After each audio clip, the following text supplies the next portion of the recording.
The pleasure of Pride pushed aside this year by many companies, with corporate sponsors signaling reserve. Pride organizers dismayed. The corporate model no longer is sustainable in the political climate that we live in today. That's in St. Louis, seeing major changes this year.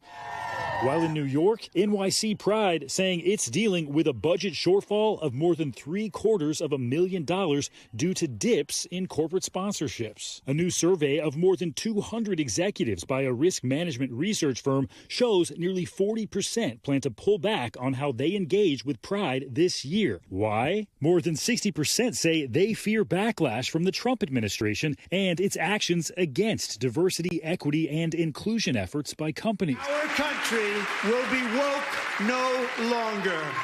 Some also fear falling prey to conservative activists and customers, becoming the next Bud Light. The company getting slammed after its 2023 partnership with trans influencer Dylan Mulvaney. A can with my face on it. It led to boycotts from figures like Kid Rock. Bud Light. Sending sales and shares plummeting in the months that followed. The beer's parent company, Anheuser-Busch, not sponsoring Pride St. Louis after a 30-year partnership. The company not returning our request for comment. Our team learning the pullback contributed to a $150,000 deficit for the organization's budget, though individual donors made up for that. The event also implementing a suggested donation of $10 to enter for the first time in its 45-year history. This process has taught me that this community is resilient and we will find ways to be successful. And the backlash now going both ways.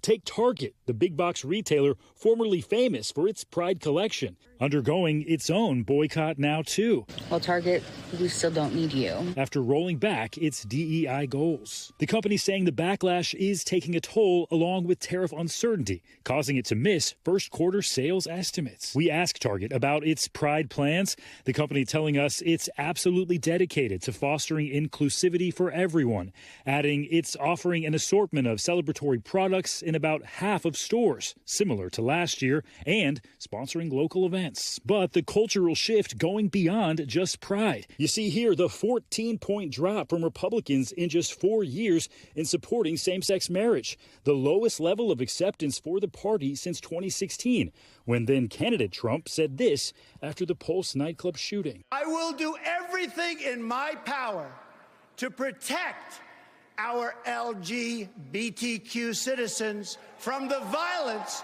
and oppression of a hateful foreign ideology.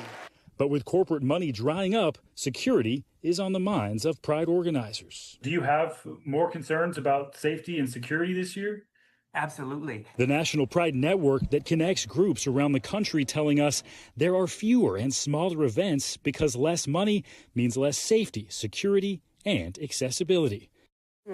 And Stephen Romo is joining us now. Okay, Stephen, there's this term pinkwashing that, you know, a lot of social media posts, et cetera, is more superficial rather than actually helpful. But there are some concerns from Pride organizations about what that could mean moving forward.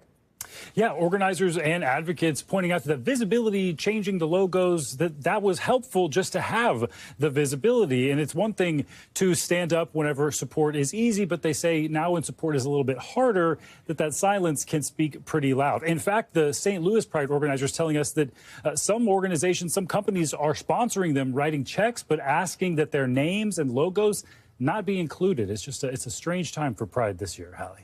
That is for sure. Stephen Romo, thanks for that piece and for bringing us that reporting. Appreciate that.